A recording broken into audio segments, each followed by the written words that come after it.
জয়গুরু। পরম প্রেমময় পরম দয়াল শ্রী শ্রী ঠাকুরের রাঙারাতুল চরণে, পরমারাধ্যা জগৎজননীর রাঙারাতুল চরণে, পরম পূজ্য পাদ শ্রী শ্রী বরদার রাঙারাতুল চরণে, বর্তমান আচার্যদেবের রাঙারাতুল চরণে অসংখ্য কোটি প্রণাম নিবেদন করি।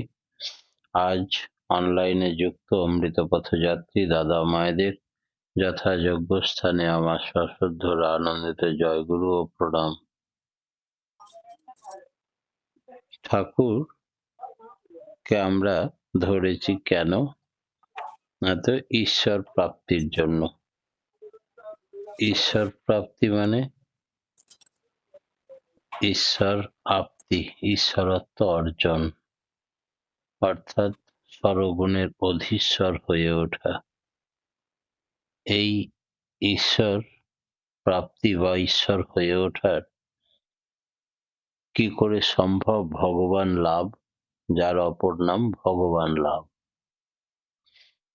ভগবান লাভ কি করে সম্ভব? ইষ্টার্থকে যত আপন করে নেব,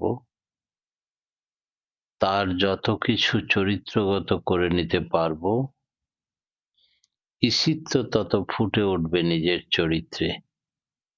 যতই তোমার টান বাড়তে থাকবে, ততই তার রূপ ফুটে উঠবে তোমার কাছে। এতেই ঈশ্বর লাভ হয়। ঈশ্বর লাভ মানে আমাদের একসময় দীক্ষা যখন আমরা পাইনি, তখন ধারণা ছিল আকাশের দেবতাকে টেনে এনে দর্শন করতে হবে। ঠাকুর ধরার পরে বুঝতে পারলাম যে সমস্ত সর্বদেবময় গুরু, আমার গুরুর মধ্যেই সমস্ত দেবতা নিহিত আছে।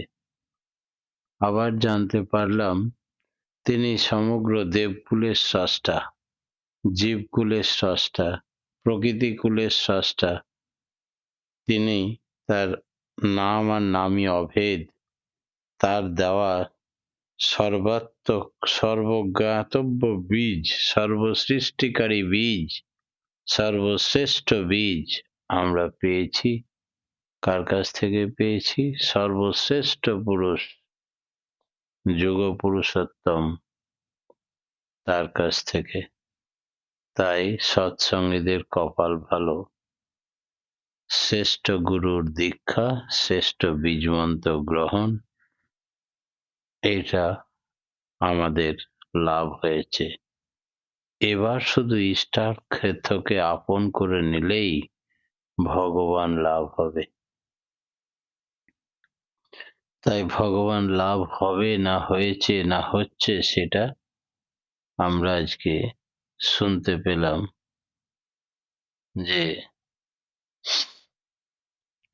সাবিত্রী মায়ের জীবনের ঘটনা, যে প্রত্যেকটি মানুষ ভরসা, বিশ্বাস, নির্ভরতা নিয়ে এগিয়ে গেলেই তিনি সব ব্যবস্থা করে রাখেন। তিনি পরমপিতা। প্রত্যেক মুহূর্তে সব শব্দ, সব আওয়াজ, সব প্রার্থনা মঞ্জুর করেন। তাই ফোন আর এলো না, কোনো ডিস্টারবেন্স হলো না। কোথায় এক পাড়াগ্রাম থেকে 2 দিন 3 দিন 4 দিনের জন্য পাড়ি দিয়েও পরমপিতার কাছে দীক্ষা, সস্তায়নী, উৎসব অ্যাটেন্ড করে চলে আসলেও তার কোনো বাধার সৃষ্টি হলো না। সমস্ত মনের ভেতরে তিনি থাকেন। সমস্তকে পরিবর্তন করা এসব তাঁরই কাজ। এরই নাম যোগমায়া। তিনি যোগমায়া বলে লীলা করেন, যোগমায়াকে বেশ করে। প্রত্যাদেশ কাকে বলে? একজন কথা প্রসঙ্গে জিজ্ঞেস করছিলেন, প্রত্যাদেশ কাকে বলে ঠাকুর? পাতঞ্জল দর্শনে আছে, তস্মিন নিরতিশয়ং সর্বজ্ঞত্ব বীজম। যে বীজটাকে জানলে সর্বজ্ঞ হওয়া যায়, সব জানা যায়, আমরা সেই বীজ পেয়েছি। সেই বিষয়ের মধ্যে পড়লেই যে যেটা জানতে পারে, বুঝতে পারে, বোধ করতে পারে, যেমন আমার হয় একটা ব্যাপার, এর মধ্যে দিয়ে যেন কেউ বলে দিতে যাচ্ছে, যাকে দৈববাণী বলা হয়, এমনও শোনা যায়। কতগুলি ঠিক যেন স্পষ্ট শোনা যায়। কে বলছে আমার মনের ভেতর থেকে? সে যেন other than me, but in me. সে আমার থেকে আলাদা, অথচ আমার ভেতরে আছে। এই বিভিন্ন ধরনের, তা আবার বিষয় ও মানুষের মানসিক অবস্থার উপর নির্ভর করে। ভগবৎ বাণী যাকে বলে, তা সব যুগে সর্বত্র সমানভাবে প্রযোজ্য। ভগবৎ বাণী মানুষের প্রবৃত্তির দ্বারা রঙিন হয় না।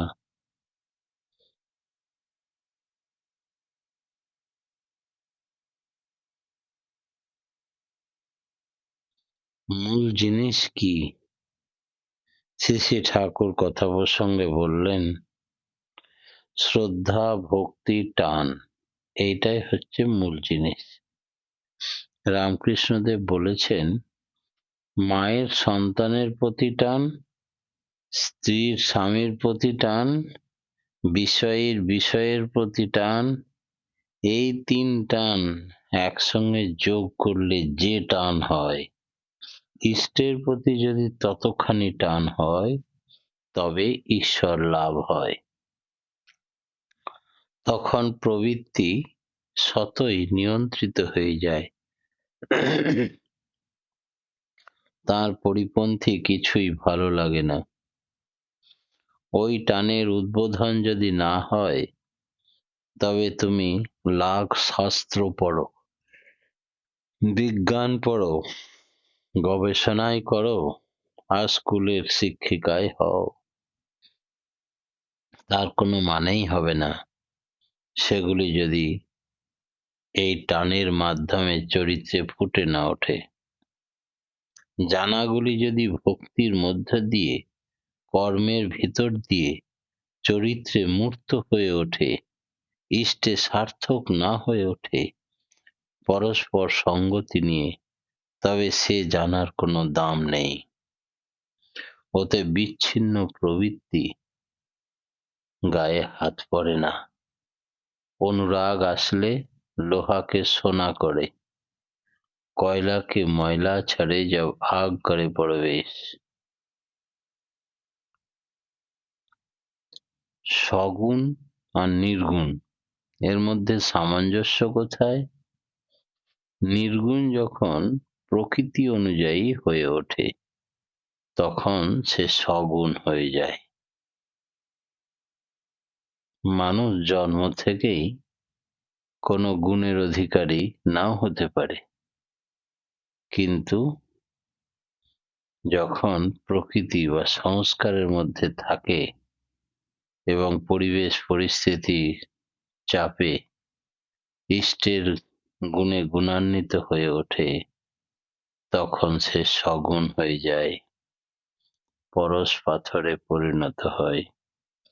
নীলকান্ত মণির চিন্তা করতে করতে পরশমণিতে পরিণত হয়, আর পরশমণির সান্নিধ্যে যারা আসে, তারা সকলেই ওই পরশমণিতে রূপান্তরিত হয়। পরমাত্মার অনুসৃত আছে পরা প্রকৃতি। পরমাত্মায় পরা প্রকৃতির অনুধ্যান থেকে সৃষ্টি শুরু হলো। আমরা সদ্গুণের ভিতর দিয়ে গেলেই নির্গুণকে ধরতে পারি। বাপের কাছে যেতে গেলেই মার ভিতর দিয়ে যাওয়া লাগে। মা চিনিয়ে দেন উনি বাবা। তাই সগুণ আর নির্গুণ, আমরা গুণময় হয়ে উঠি দীক্ষার পরে। আমরা ওই নীলকান্ত মণির চিন্তা করতে, প্রথমে চিন্তামণির চিন্তা করি, চিন্তামণির চিন্তা করতে করতে নীলকান্ত মণিকে পাই। নীলকান্তমণির পেয়ে গেলে তখন পরশমণিতে পরিণত হয়। তখন তার সান্নিধ্যে যারা আসে তারা তার পরশের পরশমণি হয়ে যায়। এইভাবে নির্গুণ সগুণে পরিণত হয়। সুকর্ম কাকে বলে? অন্যকে তৃপ্তি দেওয়াই কি সুকর্ম? ঠাকুর বলছেন সুকর্ম তাই যাতে মানুষের সু হয়। সত্তা পোষণে যা কিছু চিন্তা ব্যবহার তাই সুকর্ম। সাবিত্রী মায়ের স্বামী তাকে দেখে আজকে দীক্ষা নিয়েছে, ভবিষ্যতে সস্তায়নীয় নেবে। এই যে নিজের কর্মধারাকে পরিবর্তন করছে মানুষ, সত্তা পোষণে যা কিছু চিন্তা ভাবনা ব্যবহার সংস্পর্শে এসেই সে পরিবর্তিত হচ্ছে, এই হচ্ছে সুকর্ম। যদি এমন কোনো অসৎ কর্ম থাকে যা দিয়ে লোকের কল্যাণ হয়, তাও কিন্তু সৎকর্ম। সত্য মানেও তাই। সত্যং লোকহিত প্রোক্তং ন যথার্থভিভাষণম অপ্রিয়ং সত্যং মা বদেৎ, একথাও যেমন ঠিক, কিন্তু সত্য কথা তাকেই বলে যাকে লোকহিত প্রোক্তং, লোকের হিত হবে, কল্যাণ হবে, মঙ্গল হবে, সেটাই সত্য কথা। স্রষ্টা তো গোড়ায় একা ছিলেন, তবু সৃষ্টি করলেন কেন? বেশ ছিলেন তো একা একা। সৃষ্টির সংখ্যা যত বাড়ল তত ঠাকুরের দায় দায়িত্ব বাড়ল।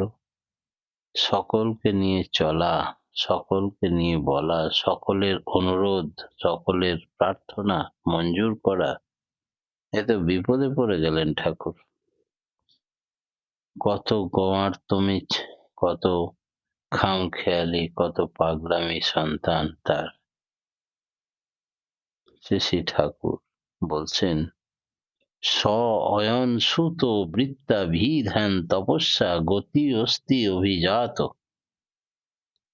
তার মানে মেট্রিয়াল ওয়ার্ল্ড এবং মাদারিয়াল ওয়ার্ল্ড, বস্তু জগৎ এবং মাত্রিক জগৎ, যেমন আমি ছিলাম, বড় বউয়ের ভিতর দিয়ে বড় খোকা এলো, মণি ইত্যাদিকে পেলাম, এরা হয়েও আমি আমি আছি পূর্ণ, আমি শেষ হয়ে যাইনি। যেমন একটা প্রদীপ থেকে আর একটা প্রদীপ প্রজ্বলিত হয়, তাতে আগের প্রদীপের কিছুই কমে যায় না। তাই স্রষ্টা একার থেকে বহু সৃষ্টি করলে প্রদীপে প্রদীপে চারিদিকে আলোকময় অন্ধকার দূরীভূত হয়। এই হচ্ছে লীলা, আলিঙ্গন, গ্রহণ। এর এক আনন্দই আলাদা। সেই জন্যেই তিনি এক থেকে বহু হয়েছেন। অদ্বৈতবাদ মানে কি? ঠাকুর বলছেন তাঁরই প্রকৃতি, প্রকৃতি তাঁতে অনুসৃত। বৈষ্ণবরা বলে যে সে যে একলা থাকে না ভাই, যখন যেখানে থাকে সঙ্গে থাকে গো রাই। শঙ্করের মতো অত জড়ানো লাগে না, সহজ কথা। যেখানে পরম পুরুষ থাকেন সেখানে পরমা প্রকৃতিও থাকেন। তাই একলা থেকে কি করে আপনি সৃষ্টি করলেন? একা একা তো সৃষ্টি করা যায় না। এক অহম বহুস্বামী, বেদের এই কথা তাহলে ভুল? শ্রী শ্রী ঠাকুর তখন বললেন যে সে যে একলা থাকে না ভাই, যখন যেখানে থাকে তখন সেখানে থাকে গো রায়। তাই ভগবান বিষ্ণুর পদসেবায় মা লক্ষ্মী বিরাজমান। পুরুষ এবং প্রকৃতি সদা সর্বদা একই সঙ্গে থাকেন, তাই এই বিশাল সৃষ্টি করা সম্ভব হয়েছে। পুরুষ থেকে আমরা কি পাই?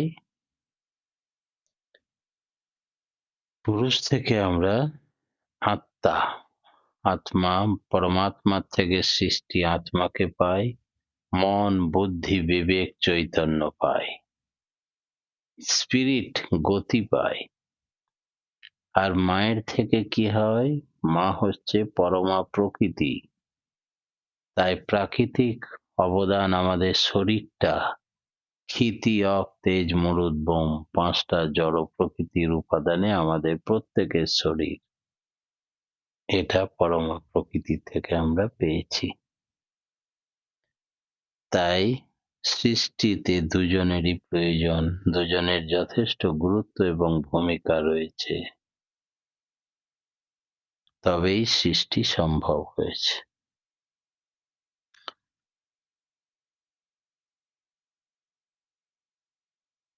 পরম প্রেমময় শ্রী শ্রী ঠাকুরের সৃষ্টির রহস্য একেবারে স্পষ্টভাবে তিনি ভেদ করে জানিয়ে দিলেন। না জানলে আমরা আলাদা করে ফেলি, যেমন ধর্ম রাজনীতিকে আলাদা করে ফেলে। কিন্তু পলিটিক্স মানেই হচ্ছে দ্যাট হুইচ ফুলফিল ধর্ম। রাজনীতিক মানেই যা ধর্মকে পরিপূরণ করে। পলিটিক্স রাজনীতি তা করে না, তাই পলিটিক্স নয়। পলিটিক্স বা রাজনীতি নয়, দূষণ নীতি, তাই পলিউশনটিক। অনেকেই বলে অনেক ধর্মীয় প্রতিষ্ঠান ভোট দেয় না এখনো পর্যন্ত, বলে আমরা রাজনীতি করি না। কিন্তু রুটগত একেবারে পলিটিক্স মানেই হচ্ছে দ্যাট হুইচ ফুলফিল ধর্ম, তারই নাম পলিটিক্স। রাজনীতি মানেই ধর্মকে পরিপূরণ করবে, তাই ধার্মিক লোকেরা ভোট দেবে না, রাজনীতি জানে না, এসব অজ্ঞতা। কোনো বাদ একেবারে চলে না, চার ভাগকে বেশি লোক গ্রহণ করেনি, তবু আছে, কারণ চার ভাগ আমাদের মধ্যে আছে। ঋণং কৃত্বা ঘৃতং পিবেত, চার ভাগের বুদ্ধি, চার ভাগের উক্তি।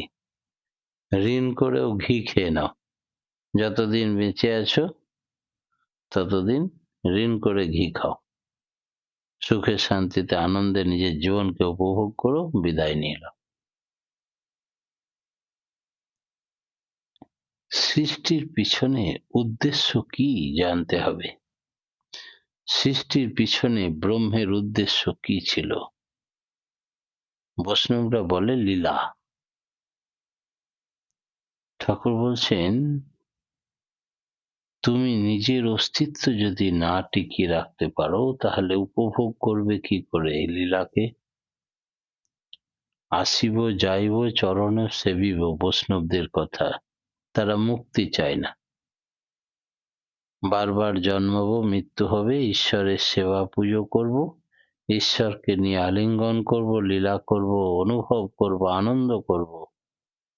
পরা প্রকৃতি ঈশ্বরে অনুষ্ঠিত আছে, তাকে অবলম্বন করে আমি বহু হয়েছি এই লীলা আলিঙ্গন উপভোগ করার জন্য। সৃষ্টির পিছনে উদ্দেশ্য এটি।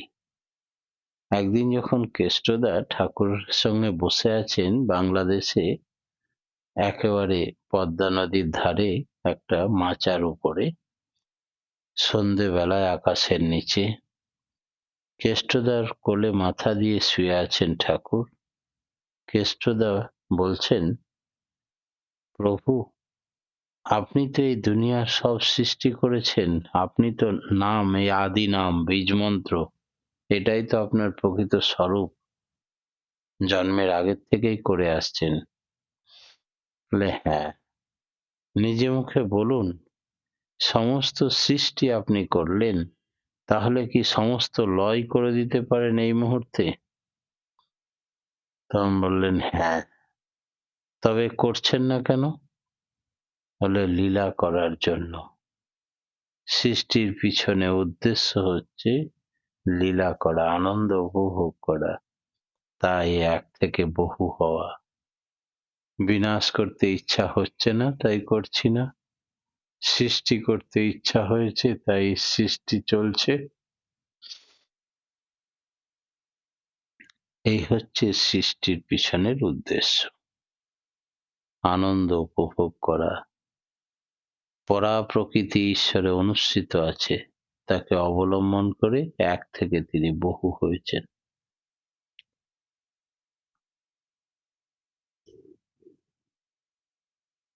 পরম প্রেমময় পরম দয়াল শ্রী শ্রী ঠাকুরের রাঙারাতুল চরণে প্রত্যেকের সার্বিক মঙ্গল প্রার্থনা জানিয়ে আজকের মতো ইষ্ট প্রসঙ্গ এখানেই সমাপ্ত করলাম। জয় গুরু। জয় গুরু দাদা, জয় গুরু। প্রার্থনার টাইম হয়ে গেছে। 5:26 6:26 প্রার্থনা। আজকে প্রাতঃকালীন প্রার্থনা পরিবেশন করবেন